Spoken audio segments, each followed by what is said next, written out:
Este suceso es muy grave y ha tenido repercusión en todo el mundo, además de haber ocurrido en Estados Unidos. El caso que todo el mundo conoce es el de Isabella Guzmán, la joven que mató a su madre con un cuchillo. Sí, lo has oído bien. Esa chica es la chica, y te voy a hablar de ella. Y quizá lo más conmovedor de este terrible suceso fue la actitud indiferente y extraña que mostró en la sala de interrogatorios inmediatamente después del asesinato. La chica mató a su madre, pero esta historia era más que un simple asesinato. Al llamar mucho la atención de todo el mundo, se hizo popular de repente en Internet. Todo el mundo pensó que había algo en sus movimientos y empezó a imitarla. Quiero decirles algo que les entristecerá. Se crearon muchas cuentas en Internet en nombre de esta chica y nadie dijo nada sobre estas páginas que dejaron un impacto que la apoyaba. En mi opinión, nadie debería imitar los gestos con las manos y el rostro de un asesino y de una persona que ha matado a su madre. Quienes lo hacen pueden estar demostrando que tienen predisposición para ello. Isabella Guzmán nació el 9 de junio de 1995 en el estado de Colorado, Estados Unidos. Su madre, Yumi Hoy, y su padre, Robert Guzmán, se divorciaron por razones desconocidas, lo que tuvo un gran impacto en su hija, que además se quedó huérfana de madre a los 3 años, lo que debió de afectarle profundamente. Una de las primeras historias que se cuentan sobre la infancia de Isabella es que, según su padre, siempre decía: ¿por qué me abandonasteis? ¿Por qué mi madre nunca viene? Pensadlo vosotros mismos. Si vuestra familia se divorcia al principio, puede tener un efecto negativo en vosotros, pero creo que esto es demasiado. Este fue un momento decisivo que quedó grabado en su memoria. Después de que su madre y su padre se divorciaran, la niña se quedó con su madre y se mudaron a otra ciudad para que no viera a su padre. Isabella y su madre conocerían a otro hombre que cambiaría la vida de la niña, pero salió mal.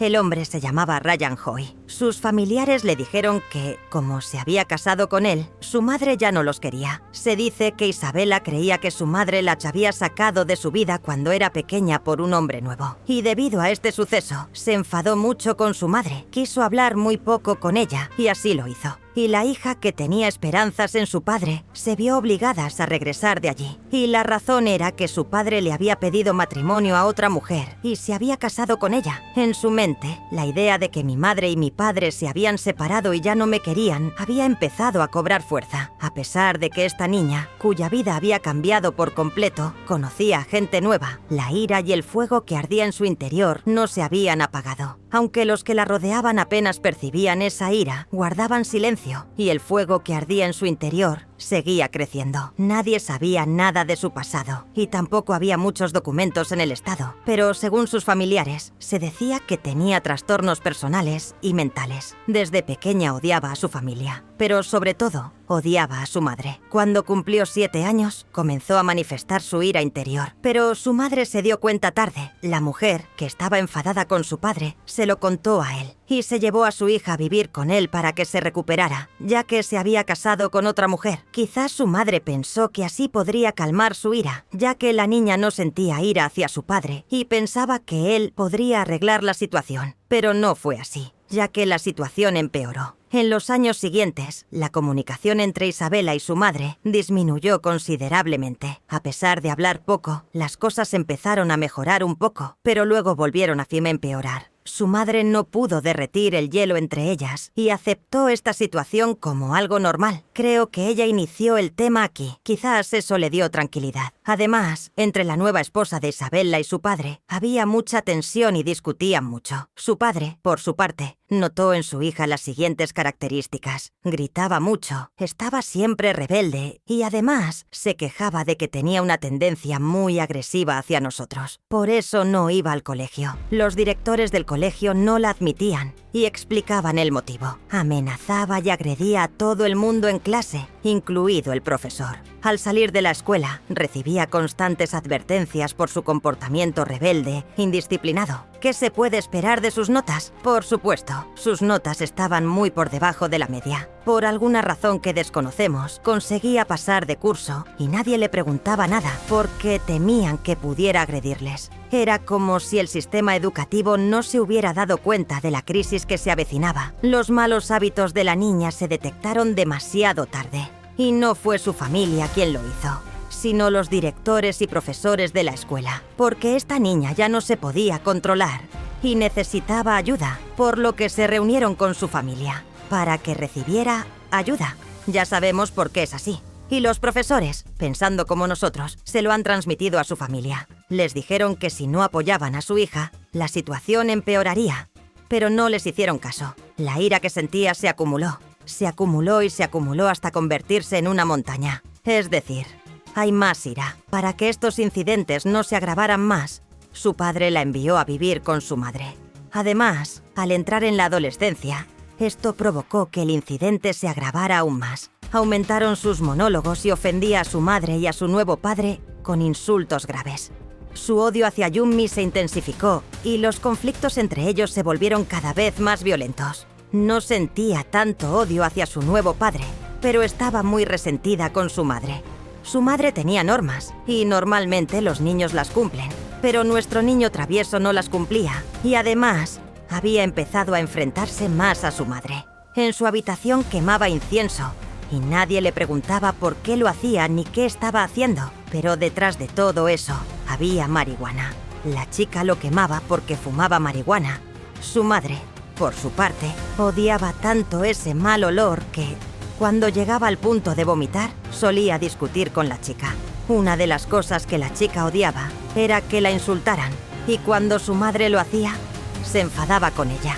Incluso la policía se quejaba de esta chica porque siempre robaba y se había descarriado a una edad temprana. Llevaba un cuchillo consigo, por lo que la echaban de todos lados. Dejó la escuela por estos incidentes y su familia le dijo a sus hijas: «Te hemos abandonado, no podemos ocuparnos de ti». La llevaron a recibir apoyo a los 16 años. En el lugar al que la llevaron para recibir apoyo, se comportó con normalidad y le dijeron que no era necesario que dejara la escuela, lo que sorprendió mucho a su familia. Sin embargo, esta situación no se debía solo a problemas de adolescencia. Incluso los expertos hicieron una evaluación errónea y provocaron que la vida de la niña se descarrilara. La consulta con el psiquiatra ya había avanzado mucho. Pensaban que, al haber crecido, ya se recuperaría, pero se equivocaron. Su comportamiento empeoró 1000 veces más. Su familia comenzó a darle regalos y a hacer otras cosas porque pensaban que eso lo ayudaría a mejorar, pero todo salió al revés y empeoró aún más. Nada parecía ser suficiente. Su habitación era más cómoda que las de los demás. ¿Cómo lo sabemos? De aquí. La habitación de su madre era muy pequeña y además había un dormitorio en el sótano. Había bajado a buscar algo y le costó mucho salir de allí. Olía muy mal y era muy pequeña. La niña tenía suerte en ese sentido, pero seguía estando muy mal y le gustaba su propia habitación. Podemos ver que era una niña mimada. Quería vivir en el sótano, pero cuando la otra persona no aceptó, se enfadó mucho y la dejó inconsciente. Todo el mundo sabe que si no haces lo que ella quiere, al final lo consigue. La madre de la niña trabajaba de la mañana a la noche para su hija y luego tenía que aguantar sus quejas. Era la propietaria de un estudio fotográfico llamado Porto, situado en el corazón de Aurora, y solía trabajar 12 horas al día. Quería liberarse de esa carga y le dijo a su hija: «Sería muy bueno que me ayudaras». Su hija, sin embargo, siempre le respondía con sarcasmo, lo que entristecía mucho a su madre. Hace exactamente 12 años, la hija cumplió 18 años y se enfadaba cada vez más. Sin embargo, con la edad no había madurado, sino que, por el contrario, su agresividad había aumentado. El asesinato había tenido lugar 12 años antes, el 28 de agosto, y antes de ese día había habido una gran pelea entre la madre y la hija, pero nadie sabía el motivo o se habían visto obligados a ocultarlo. Más tarde se supo el motivo de la discusión. El tema principal de la discusión era que la hija había empezado a agredir a los vecinos y su madre le gritó preguntándole por qué, lo que desencadenó la pelea. La hija había encontrado nuevos novios y había entrado a escondidas en la casa, lo que molestaba mucho a los vecinos, por lo que se lo comunicaron a su madre. Cuando Yunmi le preguntó por su comportamiento, la hija se enfadó mucho, insultó a su madre. Y finalmente no pudo contenerse y le escupió en la frente. La mujer se sorprendió mucho porque era la primera vez que la niña estaba tan enfadada y le pidió ayuda a su marido para que no la abandonara. La niña envió un correo electrónico a su teléfono con la intención de sorprender a su madre. Solo que su madre no lo veía, sino que también lo veía alguien llamado Cecilia. El mensaje era tan cruel y estaba escrito de una manera que desanimaría a cualquiera, que no se compartió con nadie y solo se sabe que decía: no olvidaré lo que has hecho, lo pagarás muy caro. Junmi le mostró el correo electrónico a su marido, Ryan. Empezaron a tener miedo de la niña y llamaron a la policía. Como su hija era una psicópata, temían que pudiera matarlos y pidieron ayuda. Ese mismo día, 4 agentes de policía acudieron a la casa. Ambos les mostraron todo a los policías. Los policías les dijeron que dejaran en paz a la niña y se comportaran con normalidad, y que si le tenían miedo, podían echarla de la casa. Su objetivo era asustar un poco a Isabela para que entendiera. La niña quiso hablar con su nuevo padre. Su padre le dijo que si hablaba con él de forma correcta y sin agresividad, él hablaría con ella. Entonces comenzó la conversación. Esta conversación fue muy difícil para Robert. Parecía que la niña iba a pedirle algo a su padre. Su padre notó algo extraño en la cara de la niña y empezó a hablar en voz baja. Por la noche, su padre sospechó que algo le pasaba a la niña, pero se calló. Ese día parecía normal y ni siquiera se había enfadado con su madre por llamar a la policía. Pero algo no iba bien con la niña. Nadie podía imaginar que la niña iba a matar a su madre. Los policías se marcharon de la casa. El hombre se fue a trabajar y dejó sola a su esposa. Yo no la habría dejado sola. Al parecer, el hombre llegó a casa con la cena cuando se acercaban las 22 horas. Su madre empezó a gritar: ¿dónde está mi hija? Pero el hombre respondió con brusquedad: no lo sé, quizá esté en la mesa. La mujer le respondió con rudeza. En ese momento, Ryan estaba disfrutando de la cena en el salón. La mujer había llegado a casa muy cansada y quería darse un baño para quitarse el cansancio, pero sucedió algo y vio a su hija y empezó a gritar. Luego oyó a Junmin gritar: Jehová, con voz aterrada. Esa palabra era una invocación a Dios. En esta situación vemos que hay miedo, y quienes desean comunicarse con Dios pronuncian esta palabra. Podemos entender que la mujer estaba pasando por momentos de desesperación y miedo por el sonido que emitía. Su marido lo dice. El lugar donde gritó era el cuarto de baño. Todo el mundo se asusta con ese sonido. Yo también me asustaba y corrí al baño, pero la esposa del hombre lo hizo.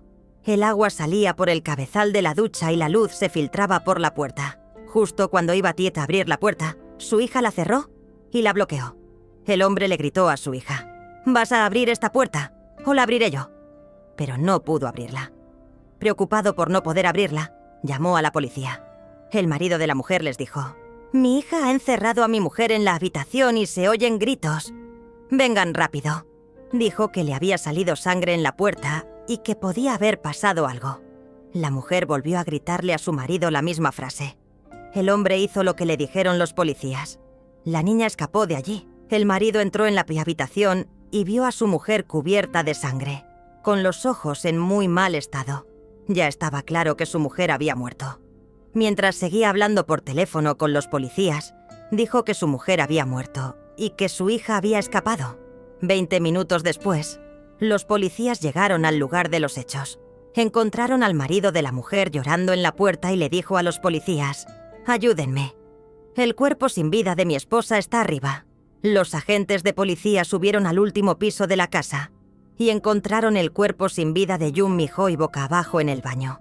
La mujer había sido apuñalada tan brutalmente que tenía 78 puñaladas. Todo estaba empapado y cubierto con la sangre de la mujer.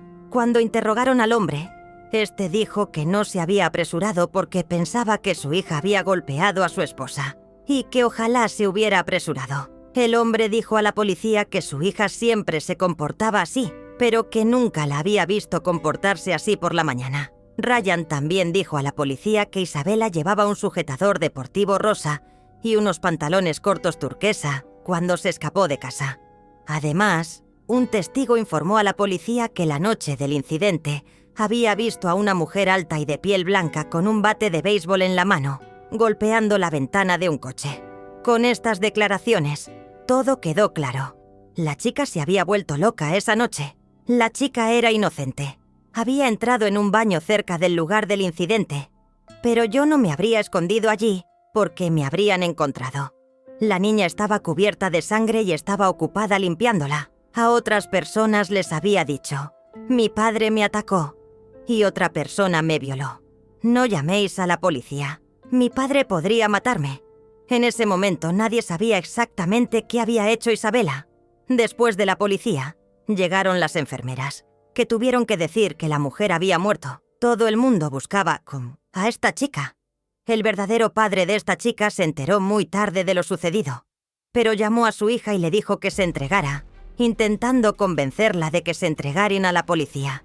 Su verdadero padre dijo a la policía: «Detengan a esta chica, puede hacernos daño».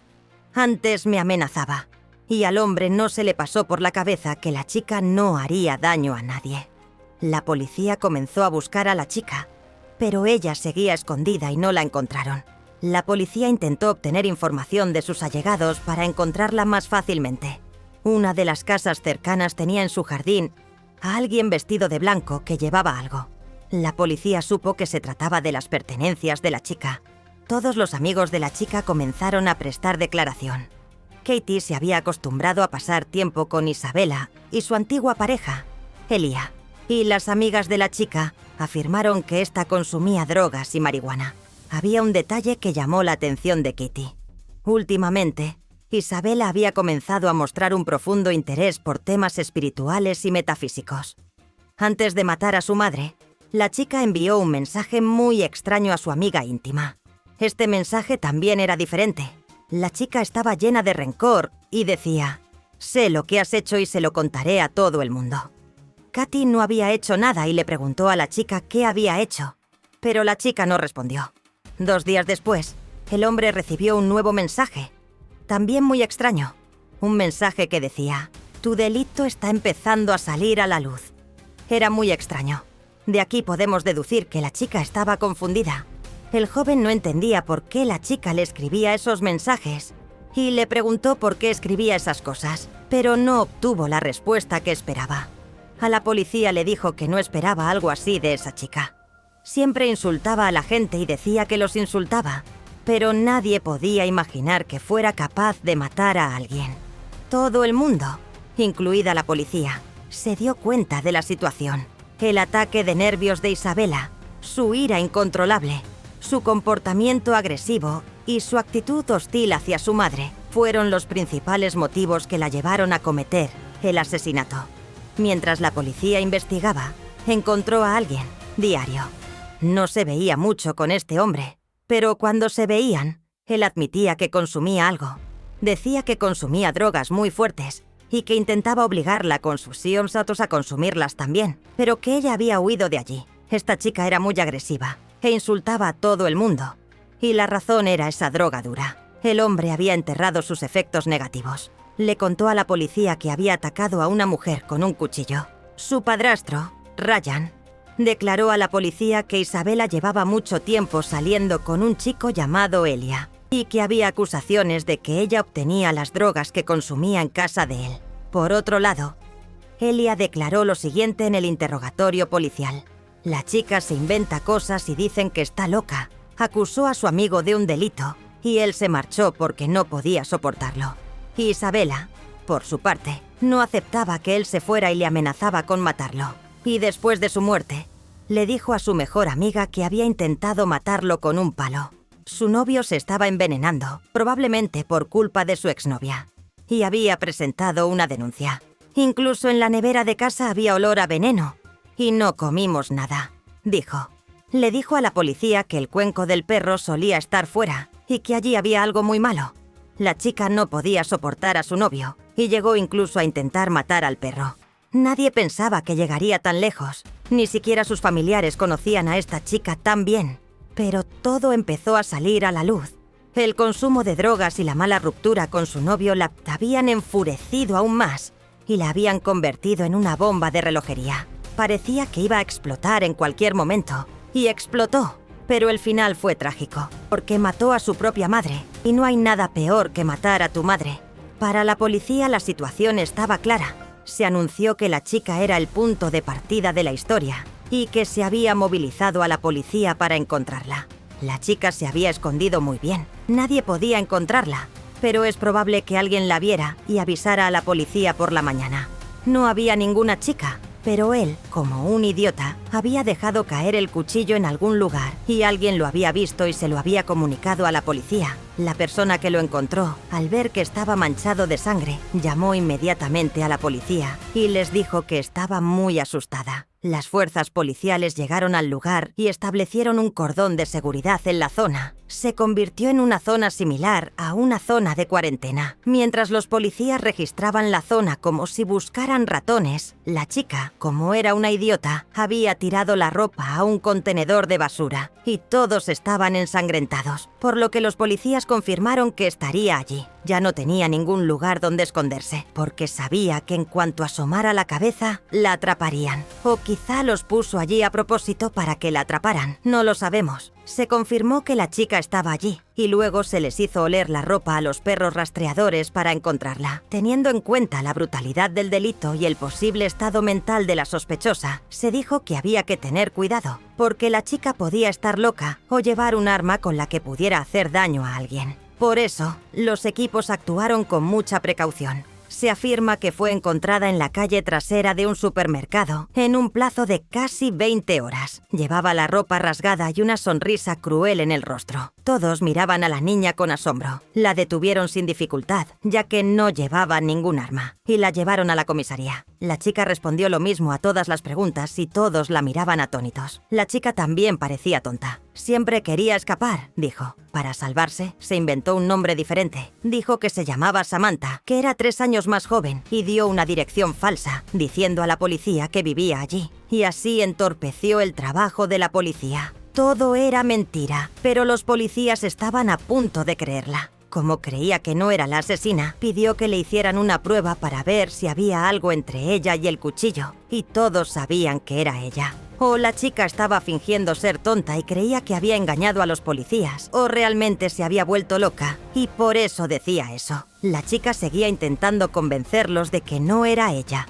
y de que había una diferencia visual. Pero no sirvió de nada porque los policías lo pensaron y trajeron una foto para comprobarlo. Afirmó que su madre se llamaba Sabrina y dijo que esa persona la había golpeado y que por eso estaba así. Y que además había presentado una denuncia contra ella, pero el único problema era que esa persona no existía. Su apellido era González y su padre no estaba en Estados Unidos, sino en otro lugar. Su padre dijo que había venido para matar a su hija porque se había enterado de que tenía novio. Sin embargo, añadió que no podía ponerse en contacto con él porque le había quitado el teléfono. A medida que avanzaba el interrogatorio, Isabela no pudo salvarse con muchas pruebas. Los policías decían que esa persona eras tú porque todo apuntaba a ti y tus huellas dactilares y tu ADN coincidían. Pero la chica seguía fingiendo ser tonta. Cuando la llamaban Isabela, se ponía más nerviosa y repetía constantemente la misma frase: «Yo no soy esa persona», y pedía que la llamaran por un nombre que se había inventado. La mayor mentira fue cuando le dijo a la policía que no consumía drogas y todos se rieron, porque tenía restos en la sangre y además todos a su alrededor decían que consumía. Respondía como si solo ella dijera la verdad y los demás mintieran. Además, las drogas habían salido de su habitación, donde las guardaba en diferentes lugares. A nadie se le ocurriría algo así. Los detectives amenazaron con traer a su padre, y su padre biológico, Robert, fue llevado a la sala de interrogatorios. Robert confirmó que Isabela era su hija, pero ella decía cosas como que era una persona diferente, que venía del futuro, y nadie le creía. Al final la llevaron al hospital. La persona que se enfrentó a la policía no era solo alguien que negaba su delito. Quizás él era un gran manipulador o tenía una mente desconectada de la realidad. La policía tenía todo en sus manos: objetos ensangrentados, testigos, amigos, pruebas, pero la chica seguía negándolo. Todo indicaba que Isabela era la autora del asesinato de Jung Mi-hoi. Habían comenzado los preparativos para llevarla a juicio. Ella se arrastró por el suelo para no salir, pero la sacaron a la fuerza, tirando de ella. En el edificio del tribunal, se enfrentó oficialmente a 2 cargos de asesinato en primer grado y 2 cargos de delitos violentos que podían agravar la pena. Sonreía como si fueras a matar a todo el mundo, con gestos con las manos y la cara que sorprenderían a todos y la harían famosa. Por eso todo el mundo tenía miedo. Los policías habían informado a todos de que había 78 marcas de cuchillo en el lugar de los hechos, pero lo peor salió a la luz más tarde, cuando dijeron que había más de 150 marcas de cuchillo. Más tarde se supo lo que había pasado con el palo blanco. Se supo que le habían golpeado en la cabeza y que había muerto de forma horrible. Ya no podía salir de allí ni salvarse. Mientras los medios debatían la pena de muerte, la Defentaru argumentó que Isabela no era responsable de sus actos debido a su trastorno mental y que, por lo tanto, podría librarse de la pena si se le diagnosticaba demencia. Un año después, se descubrió que estaba loca y se le diagnosticó esquizofrenia. Se dijo a todo el mundo que veía alucinaciones constantemente, que miraba al vacío, que miraba a lugares invisibles y que hablaba sola de forma absurda. La chica estaba realmente loca. El médico dijo que Isabela pensaba que había matado a otra mujer llamada Cecilia y no a su madre. Los correos electrónicos eran para esa persona, pero había matado a la persona equivocada. Esto demostraba lo avanzada que estaba su enfermedad mental. Isabela alegó locura como causa de su culpabilidad. Por otro lado, los fiscales le dijeron a todo el mundo que esta chica estaba muy mal y que lo había estropeado todo. Afirmaron que actuaba bajo los efectos de la esquizofrenia, los delirios paranoicos y las alucinaciones. Y en el juicio se vio que esta chica estaba loca, por lo que la enviaron a un hospital psiquiátrico. O tal vez ella misma se hizo pasar por loca a propósito.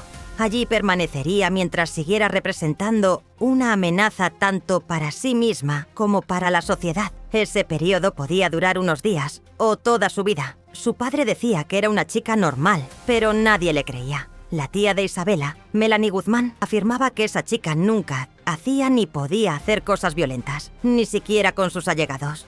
Esto demuestra que no le prestaba mucha atención y la dejaba a su aire, y ahora ya era demasiado tarde para todo. En 2020, los movimientos de la niña se hicieron famosos de repente. En algunos vídeos aparecía la icónica canción de Avax, Geggy Sweet Batcon. Se había iniciado una tendencia. Incluso se empezaron a imitar los movimientos de esta niña. Una tontería. Así, Isabela, más allá de su trágica historia, se convirtió en una persona misteriosa y fascinante. Se hizo famosa de inmediato por ser guapa y muy loca. Por otro lado, también aparecieron personas que afirmaban que tenía un motivo sólido para matar a su madre. Todo el mundo la trataba como a una reina. Los vídeos recopilados de los juicios de Isabela se vieron millones de veces y se crearon muchas cuentas en las redes sociales en su nombre. Esto provocó una admiración falsa y una interpretación errónea en las redes sociales. La niña, por su parte, recibió tratamiento controlado en el hospital. Isabela confesó que su familia la había maltratado durante años. La familia de la niña estaba interesada en la religión y cuando ella quiso marcharse, la agredieron. Pero como la niña estaba loca, nadie creyó sus palabras. Los expertos en psiquiatría han destacado que, en casos de esquizofrenia y otros trastornos mentales graves, la percepción de la realidad del individuo cambia considerablemente. En la fecha en que se grabó este vídeo, Isabela estaba recibiendo tratamiento en el Instituto de Salud Mental Pueblo, en Colorado. Esta locura provocó finalmente la muerte de su madre. Síguenos para ver más casos oscuros como este.